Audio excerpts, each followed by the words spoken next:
In JavaScript, there are three big and important array methods that we use all the time to perform data transformations. So basically, these are methods that we use to create new arrays based on transforming data from other arrays. And in recent years, these tools have become really popular, and for good reasons, and therefore you will see them everywhere you look in modern JavaScript. And the tools I'm talking about are map, filter, and reduce. So these are three array methods, and in this lecture I'm going to give you a quick overview of them.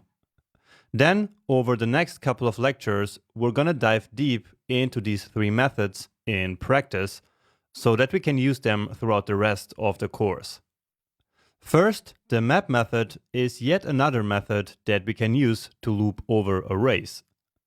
So map is actually similar to the for each method that we studied before, but with the difference that map creates a brand new array based on the original array. So essentially, the map method takes an array, loops over that array, and in each iteration, it applies a callback function that we specify in our code to the current array element. So in this example, we say that each element should be multiplied by 2. And with this callback in place, the map method multiplies every single element by 2 and puts it into a new array. We say that it maps the values of the original array to a new array. And that's why this method is called map. And it is extremely useful, usually way more useful than the for each method, because for each simply allows us to do some work with each array element. But map, on the other hand, builds us a brand new array containing the results of applying an operation to the original array. Alright, and we will use the map method in practice right in the next video. Anyway, next up we have the filter method, which, as the name says, is used to filter for elements in the original array which satisfy a certain condition. So in this example, we're only looking for elements greater than 2. So only elements that pass the test that we specified will make it into a new filtered array. Or in other words, elements for which the condition is true will be included in a new array that the filter method returns.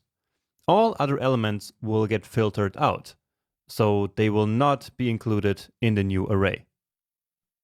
And finally, there is also the reduce method, which we use to boil down all the elements of the original array into one single value.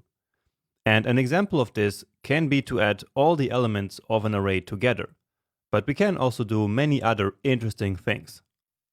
So for the example of adding up all numbers in the array, we need to specify an operation like this one, where we have an accumulator variable. Then, as the reduce method loops over the array, it keeps adding the current element onto the accumulator until, at the end of the loop, we have the total sum of all the elements. So you can imagine this as a snowball that keeps getting bigger and bigger as it rolls down a hill.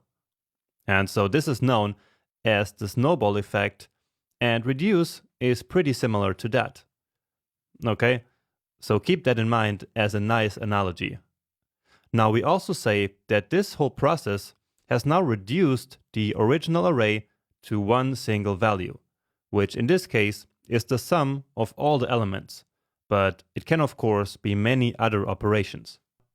Now it's this value that then actually gets returned from the reduce method in the end. So there is no new array in this case, but only the reduced value.